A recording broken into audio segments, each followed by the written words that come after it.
শিক্ষার্থীদের দাবি মানল সরকার। আসিয়া ধর্ষণ মামলায় একজনের মৃত্যুদণ্ড, খালাস 3। জুলাই কারো বাপদাদার সম্পত্তি না। শনিবার খোলা থাকবে ব্যাংক, শেয়ার বাজার। 3 বছর পর সরাসরি বৈঠকে ইউক্রেন ও রাশিয়ার কর্মকর্তারা। বার্সেলোনা এখন উৎসবের নগরী। আসসালামু আলাইকুম, বাড নিউজ 24-এ আপনাদের সবাইকে আমন্ত্রণ। সঙ্গে আছি আমি নাইমা আক্তার কেয়া। এতক্ষণ দেখছিলেন শিরোনাম, এখন দেখবেন বিস্তারিত।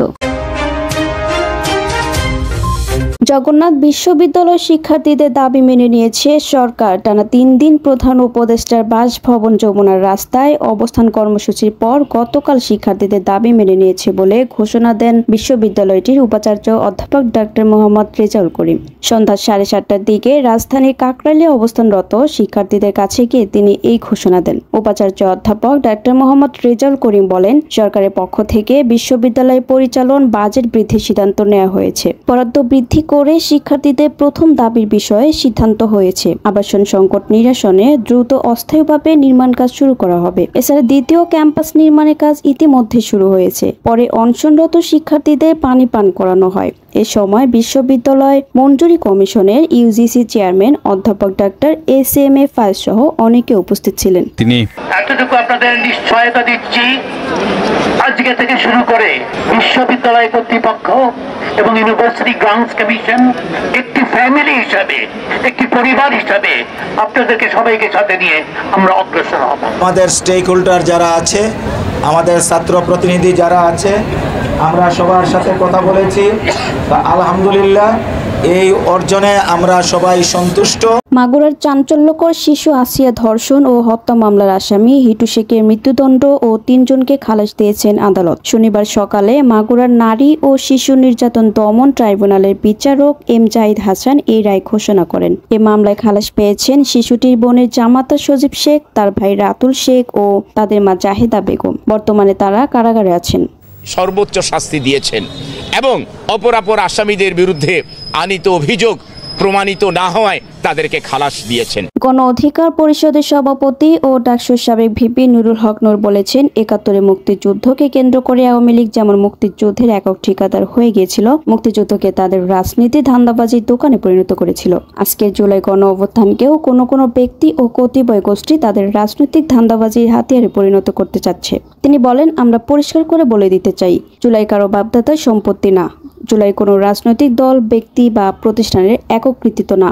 জুলাই এদেশের সকল শ্রেণী পেশার মানুষ, আপামর জনসাধারণের লড়াই সংগ্রামের ফল। শুক্রবার সন্ধ্যায় নরসিংদী শহরের পৌর ঈদগাহ মাঠে জেলা ও গণ অধিকার পরিষদের উদ্যোগে আয়োজিত সাম্য, মানবিক মর্যাদা ও ন্যায় বিচারে নতুন বাংলাদেশ গড়ার প্রত্যয় গণসমাবেশে প্রধান অতিথির বক্তব্যে তিনি এসব কথা বলেন।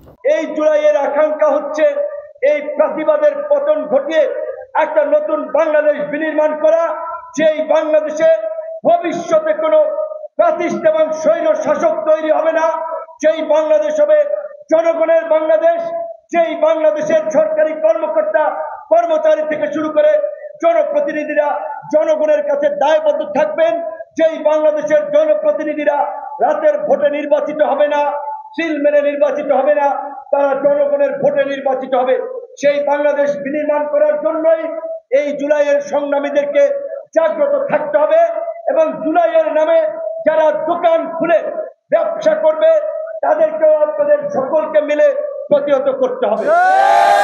3 বছর পর প্রথম সরাসরি বৈঠকে মিলিত হয়েছেন ইউক্রেন ও রাশিয়ার কর্মকর্তারা। ব্রিটিশ সংবাদ মাধ্যম বিবিসি জানিয়েছে, দুই দেশের প্রতিনিধিরা একসঙ্গে একই রুমে বৈঠকে বসলেও তারা একে অপরের সঙ্গে হাত মেলাননি। প্রতিবেদনে বলা হয়েছে, 2022 সালের পর প্রথমবারের মতো সরাসরি আলোচনায় বসেছে রাশিয়া ও ইউক্রেন। ওই বছরের 25শে ফেব্রুয়ারি ইউক্রেনের সামরিক হামলার নির্দেশ দেন রুশ প্রেসিডেন্ট পুতিন। তখন মার্চে দুই দেশ যুদ্ধ বন্ধের আলোচনায় বসেছিল, কিন্তু সেটি ভেস্তে যায়।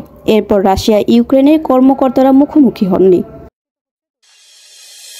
নির্বাহী আদেশে সাপ্তাহিক ছুটির দিন হওয়া সত্ত্বেও আগামীকাল শনিবার দেশের সব সরকারি, বেসরকারি ব্যাংক এবং আর্থিক প্রতিষ্ঠানের প্রধান কার্যালয় ও শাখা খোলা থাকবে। শনিবার ব্যাংক ও শেয়ার বাজার খোলা থাকায় সব ধরনের লেনদেন করতে পারবেন গ্রাহকরা। এদিন সকাল 10টা থেকে বেলা 2:30 পর্যন্ত শেয়ার বাজারে লেনদেন হবে। বাংলাদেশ ব্যাংক ও দেশের প্রধান পুঁজি বাজার ঢাকা স্টক এক্সচেঞ্জ ডিএসি কর্তৃপক্ষ গত সপ্তাহে আলাদাভাবে এমন নির্দেশনা জারি করে। এতে বলা হয়, শনিবার পাশাপাশি আগামী 24শে মে শনিবার সাপ্তাহিক ছুটির দিনে ব্যাংক ও শেয়ার বাজার খোলা থাকবে। সরকারি নির্দেশে পবিত্র ঈদুল আজহায় টানা 10 দিন ছুটি কার্যকর করতে এমন সিদ্ধান্ত নেওয়া হয়েছে। জয় মানেই তো আনন্দ আর খুশির জোয়ারে ভেসে যাওয়া, কিন্তু স্প্যানিয়লকে হারানো বার্সেলোনার কাছে তার চেয়েও বেশি কিছু। কারণটা কারো কাছেই অজানা নয়। কাতালান ডার্বি জয়ে যে শিরোপাও ধরা দিয়েছে বার্সার হাতে, তাতে মাঠে এক দফা উল্লাস হলো। গ্যালারির দর্শক থেকে মাঠের ফুটবলার ভেসে গেলেন উৎসবের বন্যায়। ফুর্তি যেন কিছুতেই শেষ হতে চাচ্ছিল না। এমনটা তো হওয়ারই কথা।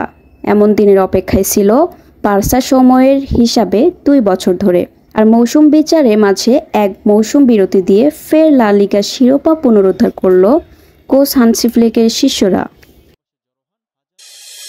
এতক্ষণ আমাদের সাথে থাকার জন্য আপনাদের সবাইকে ধন্যবাদ। পরবর্তী সংবাদ দেখার জন্য আমন্ত্রণ এবং সাবস্ক্রাইব করে বার্ড নিউজের পাশে থাকুন।